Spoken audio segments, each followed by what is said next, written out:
This call is now being recorded. Ótimo. Sejam bem-vindos a mais um estudo bíblico. Hoje nós vamos continuar o estudo do livro, dos Atos dos Apóstolos, a partir do capítulo 15. Continuando, aquela situação de evangelização que nós víamos acompanhado até agora dos não-judeus, aquelas regiões mais distantes, tá certo? Iniciemos em nome do Pai, do Filho e do Espírito Santo. Amém. Vinde, Espírito Santo, enchei os corações dos vossos fiéis e acendei neles o fogo do vosso amor. Enviai o vosso Espírito e tudo será criado, renovareis a face da terra.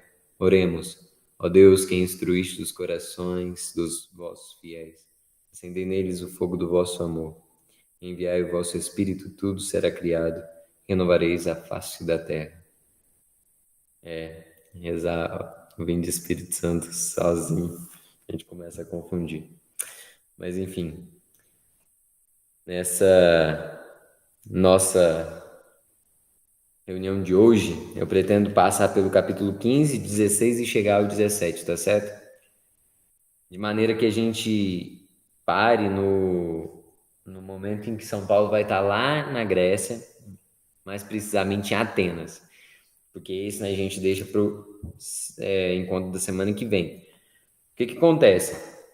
Capítulo 15, nós temos aquela reunião dos apóstolos lá em Jerusalém. É o primeiro dos concílios, Concílio é quando tem a reunião dos bispos.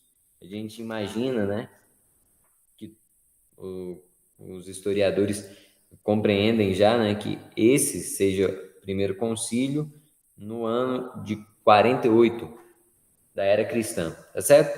A gente vai chegar nele, nós vamos passar também depois por uma transição, São Paulo era acompanhado por Barnabé, depois ele continua acompanhado por Timóteo, e a gente tinha acompanhado, São Paulo chegar naquela região da Antioquia, Ele passou ali perto da Antioquia, também da Antioquia da Psídia, Listra, E o que nós vamos ver hoje é o movimento de São Paulo continuar em direção à Europa. Então, ele vai na direção da Macedônia. A Macedônia hoje, seria aquela região que hoje é mais ao norte da Grécia, naquela península dos Balcãs, hoje país Montenegro, aquela região que fica um pouco mais a leste da Itália, por exemplo. Ou seja, São Paulo vai chegar na Europa, é o que a gente vai ver hoje, tá certo? Espero que já estejam aí com a Bíblia. Nós vamos continuar então. Capítulo 15 inicia com um problema. Vamos pensar que evangelizar os judeus era como que uma continuação, tá certo? Os judeus já viviam sob a lei de Moisés, a observância da lei, de toda aquela história que nós temos no Pentateuco, da constituição do povo de Israel, que eu já falei várias e várias vezes, para a gente amadurecer bastante. Toda a história do Antigo Testamento, desde a constituição, com os primeiros juízes, depois com os primeiros reis, Salomão, Davi, aquela passagem, pela história com os profetas maiores, os profetas menores, aquilo tudo que acontece ali no Antigo Testamento era familiar para o judeu. O que eu quero dizer é que evangelizar um judeu, fazer com que ele perceba que Jesus é o Cristo, ou seja, o homem que nasceu e viveu na Galileia, aquele lá de Nazaré, era o enviado de Deus, era filho de Deus e era o redentor da humanidade, dar essa notícia, essa boa nova, ou seja, esse querigma para um judeu não é um desafio tão grande quanto falar para um pagão, ou seja, para alguém que não escutou essa história preliminar, essa introdução, por assim dizer, ao cristianismo, que foi, né, o judaísmo até então. De maneira que o judeu ele já esperava, né? De alguma maneira, Deus haveria de visitar o seu povo. Então, ótimo. Aí nós poderíamos nos questionar como um não judeu, né? Como alguém que não tenha vivido essa preparação pode se transformar em cristão. Alguns vão acreditar que eles precisariam se submeter à lei e à circuncisão, né? Nós sabemos que era um ritual que acontecia no 8º dia com os homens, né? E outros, né, já vão entender que não, que é pela fé e pela graça, que aqueles homens e aquelas mulheres podem incorporar essa vida nova, tá certo? Olha, isso aqui vai mostrando muito do que hoje nós poderíamos achar óbvio, né? Mas que não foi sempre assim. De maneira que essa história vai esclarecendo para nós quão essencial é, por exemplo, o magistério, né? A reunião dos presbíteros ali, aqueles dos bispos, né? No caso, no concílio aqui em Jerusalém, vai mostrar para a gente, né? O peso da tradição, ou seja, a tradição com P maiúsculo, né? Desse ensinamento que é confirmado e é transmitido, é como que uma tocha, né? Uma chama que vai passando de geração em geração. Por outro lado, vai conhecer essa história nos dá mais dimensão do sentido católico, né? Que nós vivemos a nossa fé, ou seja, acolher a integridade da revelação, tá certo? Sem fazer parte, né? Sem escolha. Alguns elementos mesmo seriam suficientes para resolver uma multidão de erros e equívocos que nós temos hoje, principalmente com o sentido ao que é a missão da igreja, né? Vamos lá, então. Nessa primeira parte do capítulo 15, nós temos que São Paulo e Barnabé estavam em Antioquia. E aí vão chegar alguns irmãos ali na Antioquia, né? Alguns que eram judeus, e vão dizer o seguinte, olha, versículo 1: se não fordes circuncidados, como ordena a lei de Moisés, não podereis ser salvos. Imagina, chega um judeu e fala isso lá na comunidade que estava se estabelecendo. Era uma comunidade mista, né? Ali na Antioquia a gente sabe que era uma cidade muito plural, né? Eu havia comentado, especialmente a gente olhar para esse mundo antigo, nós tínhamos alguns polos, né? Como a Alexandria no Egito, né? Ou Jerusalém mesmo, ali na região da Judéia, Antioquia, um pouco mais ao norte, né? E Roma mesmo, como sede do Império. A gente sabe que eram algumas cidades centrais, assim, né? E Antioquia é muito plural, muito diversa. Uma comunidade que estava se estabelecendo e de cara chegam esses irmãos e já colocam esse peso, né? Já jogam esse fardo. E aí essa confusão faz com que Paulo e Barnabé, né, com mais alguns, resolvessem ir até Jerusalém para poder, reunido com os apóstolos e os anciãos. Ancião é uma palavra que no grego está escrito presbítero, né? Então, todo esse corpo aí, sacerdotes e tudo mais.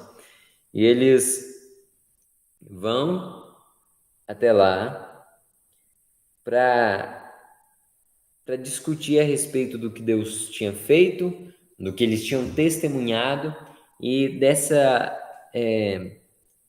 problemática principal. Um pagão, para se converter, ele precisa ou não ser submetido à lei de Moisés? A lei de Moisés está lá no Levítico, está lá no livro de Números, Deuteronômio, né? A gente sabe que as prescrições que estão lá, elas têm uma infinidade de elementos para serem observados, né? Tanto de deveres quanto prescrições mesmo da prática da religião, né? Então, eles vão chegar até Jerusalém, vão se reunir, e aí a gente sabe que nessa reunião com os outros apóstolos, quem assume a dianteira, né, sempre mostrando esse primado papal, né, esse exercício mesmo como vigário de Cristo na terra, São Pedro, né, o, o chefe dos apóstolos, né? Vamos lá, capítulo 15, versículo 17, ou melhor, versículo 7. São Pedro diz, né? Depois de longa discussão, Pedro levantou-se e falou. Ou seja, São Paulo, Barnabé, né? Os outros apóstolos ali, os outros anciãos já haviam debatido, né? Já haviam colocado ali as suas observações, né? Suas ponderações. Então, nós sabemos que São Pedro vai dizer: irmãos, sabeis que desde os primeiros dias Deus me escolheu dentre vós, para que os gentios ouvissem da minha boca a palavra do evangelho e abraçassem a fé. Ora, Deus, que conhece os corações, testemunhou a favor deles, dando-lhes o Espírito Santo como deu a nós. E não fez distinção entre nós e eles, mas purificou o coração deles mediante a fé. Então, por que agora colocais Deus à prova?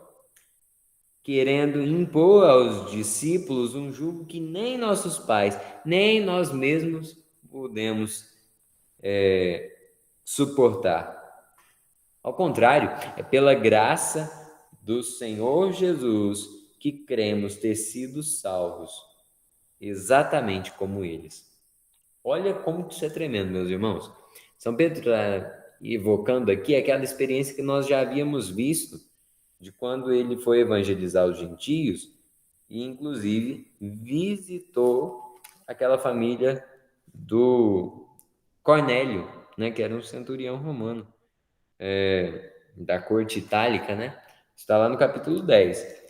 Depois, no capítulo 11, né, São Pedro vai dar o testemunho lá em Jerusalém, exatamente do seguinte: olha, fui lá, estava lá com gentios, eu estava anunciando, era o querigma, né, aquele primeiro anúncio, aquele povo estava se convertendo, estava abrindo mesmo as portas do coração para Deus, e mais, enquanto eu estava falando, eles foram batizados no Espírito Santo, exatamente como aconteceu com a gente, né? Lá em Pentecostes. Ou seja, São Pedro falou isso ali em Jerusalém. Então o pessoal já sabia que Deus não faz distinção de pessoas, não faz acepção, né? Aqui ele está recordando o que ele já tinha dito. Não existe homem impuro, né? O que quer dizer? Se ele está aberto, se ele quer mudar de vida, a graça de Deus vai o alcançar, né? Isso está lá no capítulo 10, versículo 27. Não se deve dizer que algum homem é profano ou impuro. Do mesmo jeito que não se diria isso dos alimentos, tá certo? Então, São Pedro evoca isso, então, tem a experiência dele, mais a experiência de Paulo e Barnabé, de perceber que o pessoal lá na Antioquia tinha se convertido, né? Aquela comunidade onde os cristãos estavam se estabelecendo, né? E tudo mais. Ótimo. Ele faz isso e, nós podemos perceber como que é bonito aquilo que ele diz, né? Que é pela fé, é pela graça do Senhor Jesus. Ele quer dizer o seguinte, né? E São Paulo vai entender isso muito bem, tanto que aparece em várias cartas. Pela fé que nós somos salvos, e não é pela observância da lei de Moisés. Claro, é com Jesus que nós dizemos, né? Aqui a lei não está sendo rejeitada. Pelo contrário, a gente sabe que é a fé e a graça que levam o cumprimento da lei à plenitude, tá certo? Ótimo. Então, a gente vai ver, né? O São Lucas continua escrevendo aqui. Houve então um grande silêncio em toda a multidão. E aí, depois São Tiago, né? Ele toma a palavra e vai confirmar, né? Concorda e lembra as palavras do profeta. E depois, lá no versículo 19, vai dizer o seguinte: isso São Tiago, né? Por isso julgo que não devemos inquietar os que dentre os gentios se converteram a Deus. Então vamos chegar num consenso, não. A gente não deve inquietá-los com essa prescrição mesmo, não. Como Pedro diz, como Paulo disse. Vamos somente prescrever. Aí ele vai fazer uma ponderação aqui. A gente vai fazer o seguinte: para evitar o mal-estar, para evitar o conflito, né, naquela comunidade mista, né, tanto de judeu quanto de não judeu, né, que está se tornando cristão, para evitar escândalo, né, é o que a gente viu no evangelho de hoje. Hoje é aquele evangelho que Jesus fala, né, melhor seria se jogar, né, no mar com a pedra de moinho atrás do pescoço do que escandalizar um desses pequeninos. E também diz no evangelho dessa segunda-feira a respeito do perdão. Olha, os apóstolos estão tentando viver isso aqui mesmo, né? E aí São Tiago, para evitar escândalo, né? Para evitar esse mal-estar ali e criar mais atrito na comunidade, ele vai fazer o seguinte, versículo 20. Vamos somente prescrever que evitem o que está contaminado pelos ídolos, ou seja, alimento que é oferecido em sacrifício de idolatria, as coisas de povo pagão, né? Então, a gente vai evitar isso. Depois, as uniões ilícitas. Terceiro, comer carne de animais sufocados e o uso do sangue. Então, três das prescrições é a respeito da alimentação, né? Alimento que era oferecido a ídolo, alimento de animal que não foi sangrado, né? A gente tem o costume aqui em Minas, pelo menos, de sangrar o animal, né? É natural que para matar qualquer bicho, né? Uma galinha, um porco, uma vaca, sangre.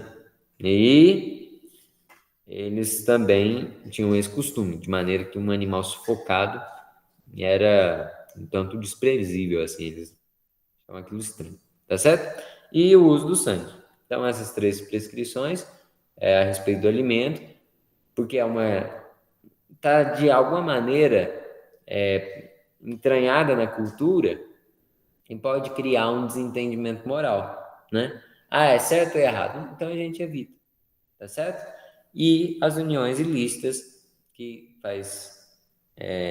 tem todo sentido de ser, né? Então essa foi a deliberação do primeiro concílio.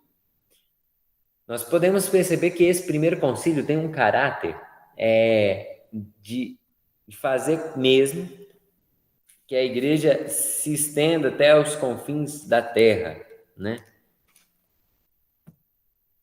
E isso numa preocupação materna, uma preocupação zelosa, né, com os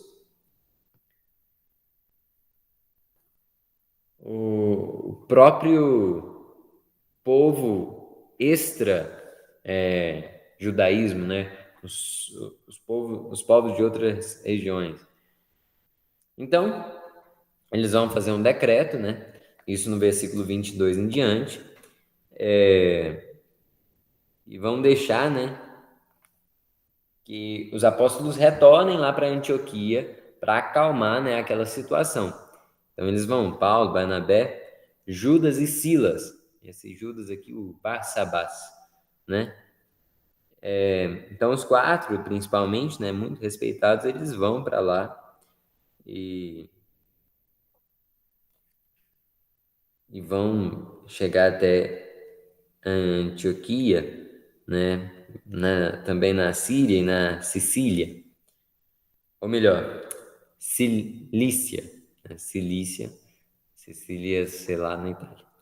Mas eles vão até lá e vão dizer o seguinte, versículo 24: Ficamos sabendo que algum dos nossos, não mandados por nós, causaram entre vós perturbações com palavras que transtornaram vosso espírito.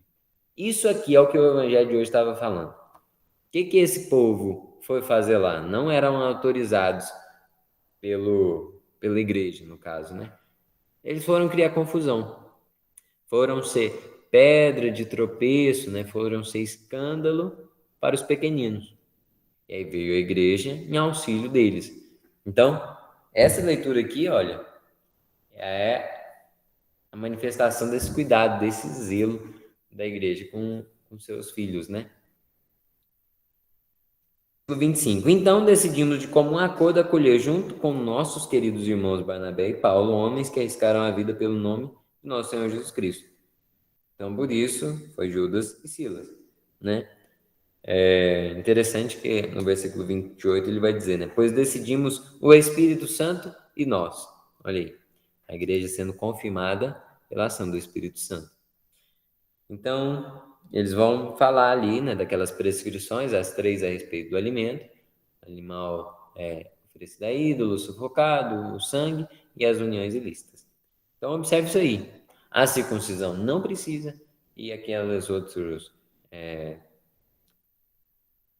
preceitos lá da lei de Moisés também não, né? O que permanece são os 10 mandamentos, certo? Então, o pessoal lá em Antioquia, depois de escutar isso, olha só que bonito, versículo 31. Alegraram-se pelo conselho que trazia.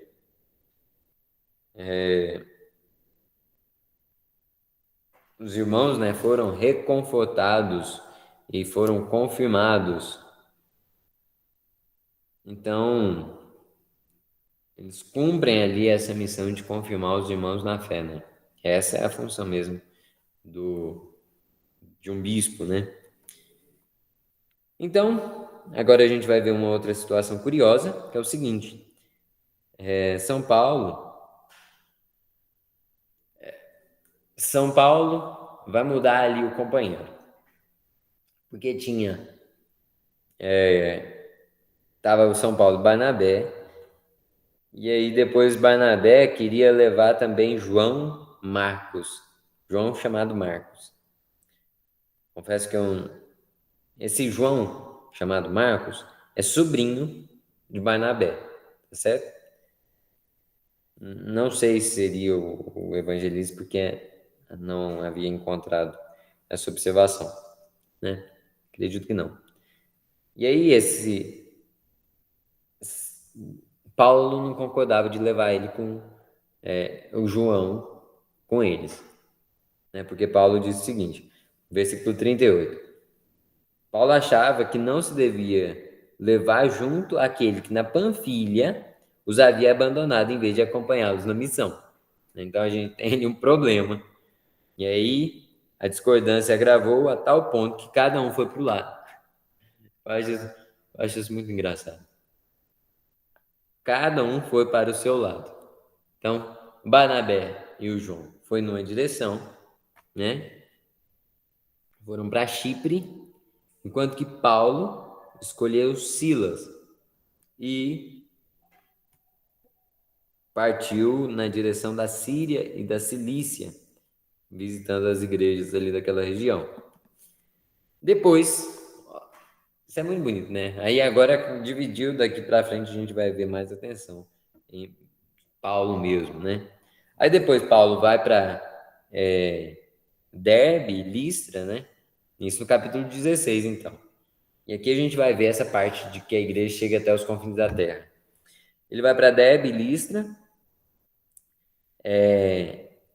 Em Listra, ele vai conhecer Timóteo.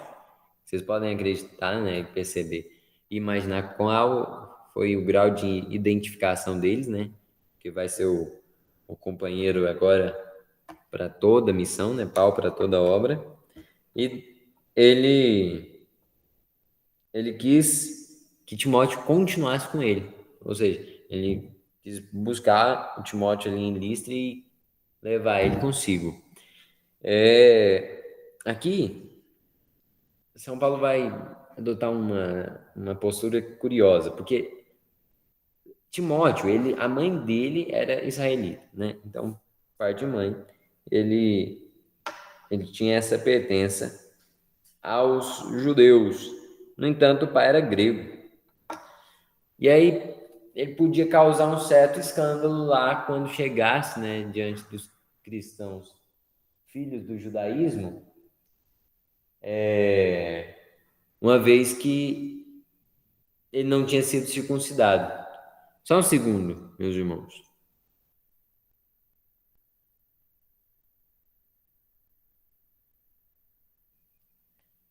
O que acontece é que São Paulo vai pedir, então, para Timóteo ser circuncidado, né?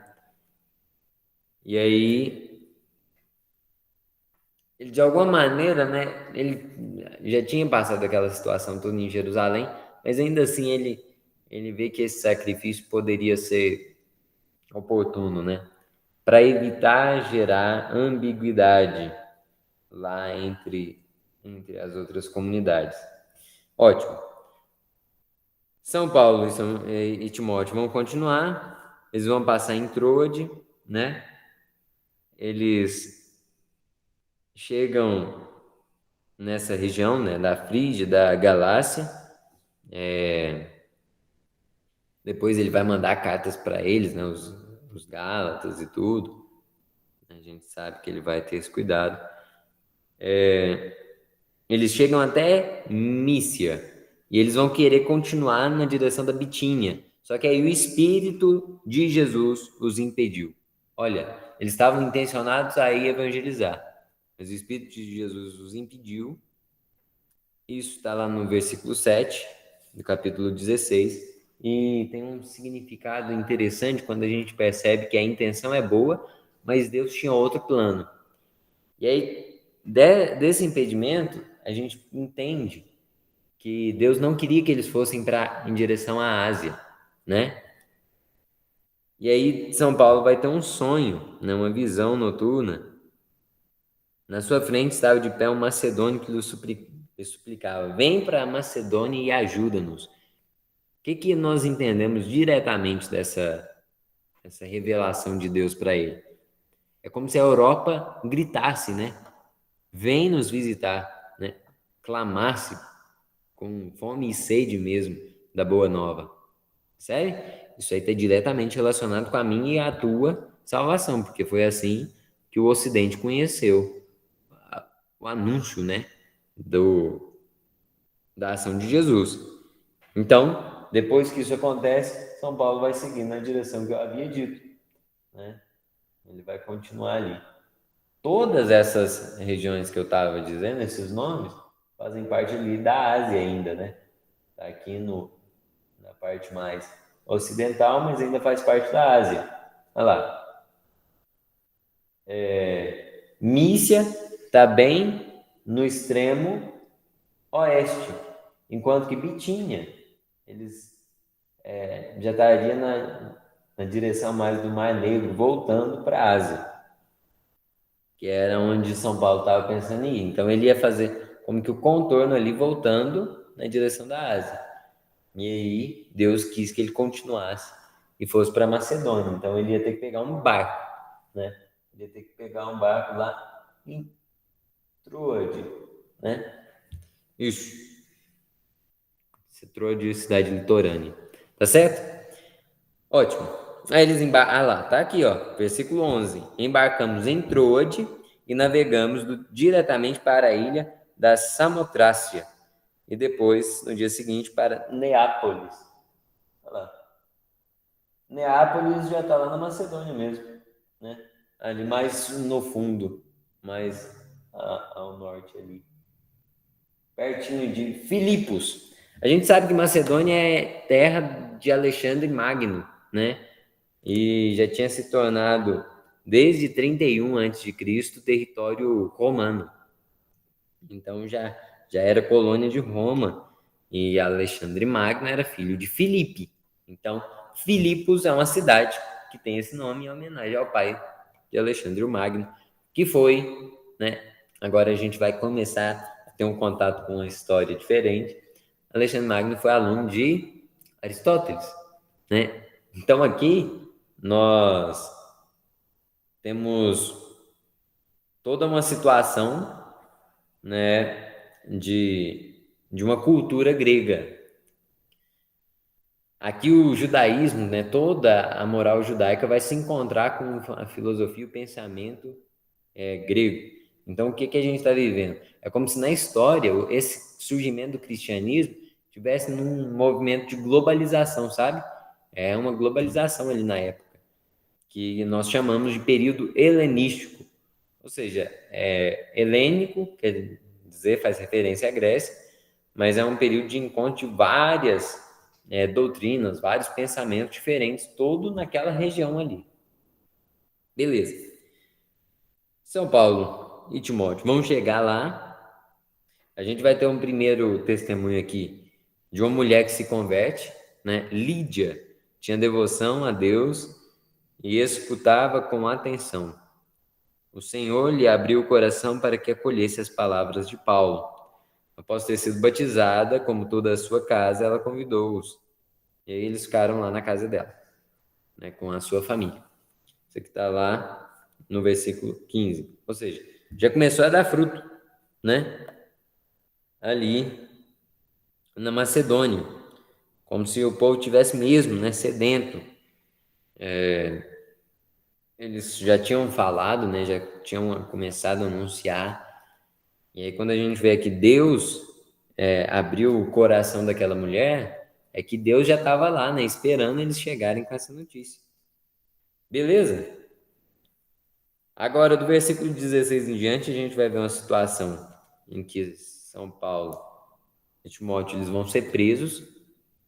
Adivinha por quê?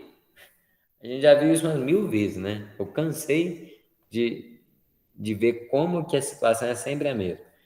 São Pedro anunciou, São Paulo anunciou, e quando eles anunciavam, o que que acontecia toda vez? Alguém não gostava, não é? Alguém não gostava e ia criar conversa, ia criar treta para prendê-los. Aqui não vai ser diferente. Paulo vai encontrar uma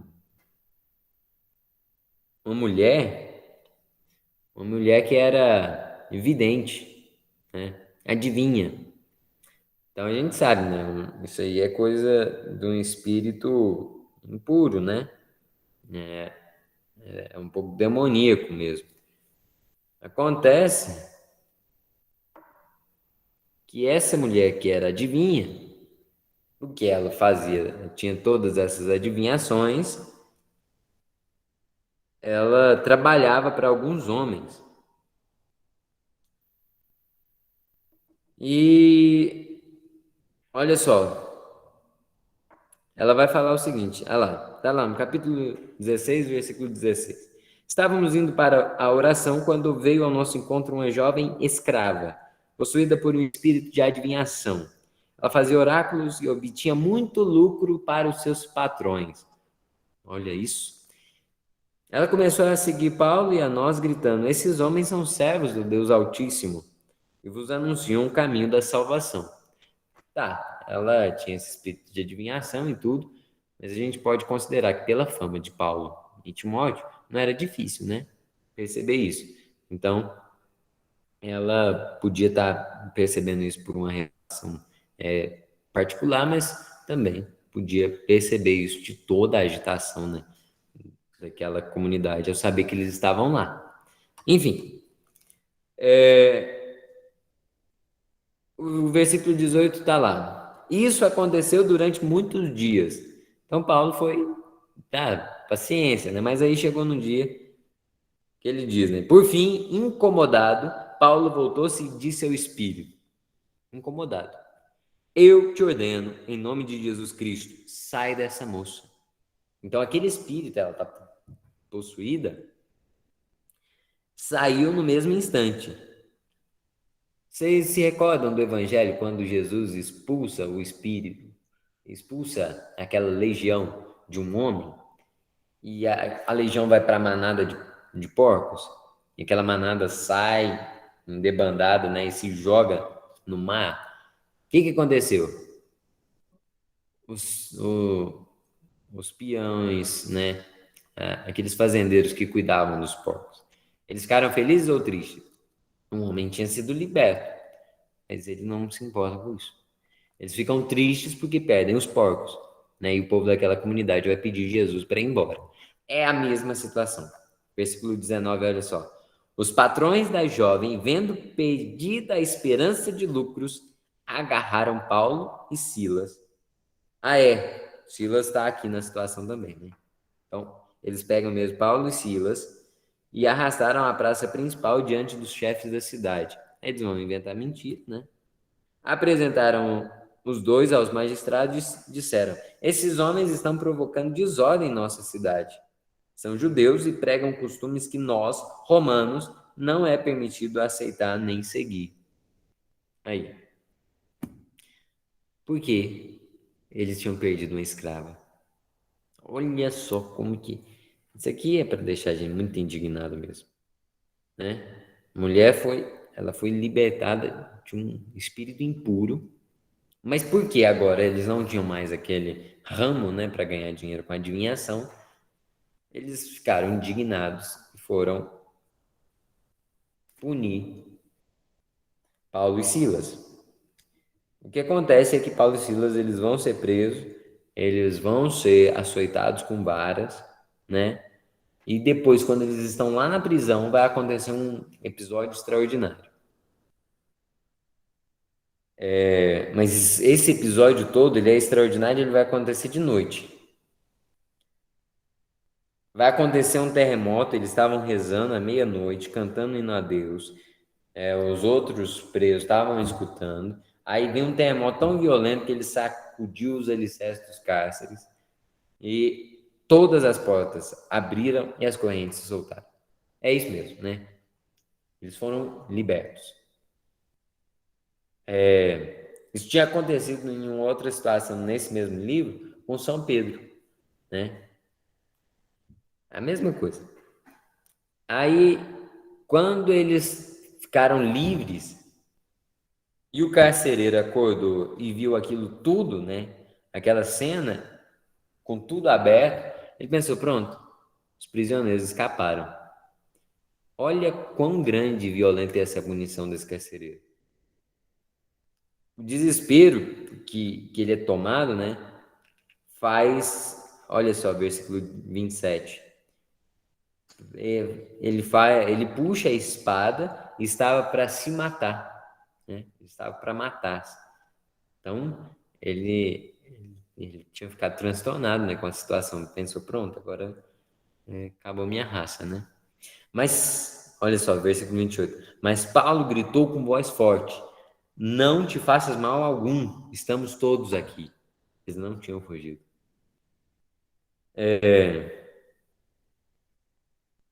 E aqui a gente vai ter a situação, né, que esse homem então vai se converter, vai perguntar como que ele pode ser salvo.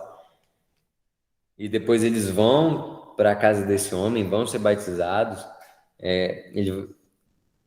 E acontece que a descrição da situação ela é um pouco complicada. São Lucas ele deixa um pouco entroncada, porque acontece isso tudo, mas na manhã seguinte eles estão todos na prisão ainda, de modo que eles parece que não quiseram fugir, né? Eles vão voltar e depois Paulo e Silas vão ser libertos, porque os magistrados vão descobrir que eles eram, Paulo principalmente, né, tinha cidadania romana. Mas enfim, eu vi que o tempo avançou, nós vamos fazer o seguinte, nós vamos concluir o 16 na próxima semana mesmo e introduzir, como eu dizia, o 17, né? São Paulo chegar lá em Atenas, que é o sul da Península Balcânica, ou, na época, a Macedônia. Tá certo? Olha, satisfação, né? Poder partilhar aí e fiquemos firmes, perseverantes até o nosso próximo encontro. Senhor, nós vos louvamos e vos agradecemos por todos os afetos, inspirações e bons propósitos suscitados em nosso coração ao longo dessa meditação e vos pedimos, nos conceda a graça de fazer nossa vida se conformar ao vosso Evangelho, e possamos ser testemunhas vivas da tua presença entre nós. Tudo isso clamamos confiando na poderosa intercessão de São José, nosso Pai e Senhor, e Maria Santíssima, nosso perpétuo socorro. Em nome do Pai, do Filho e do Espírito Santo. Amém. Muito obrigado, né?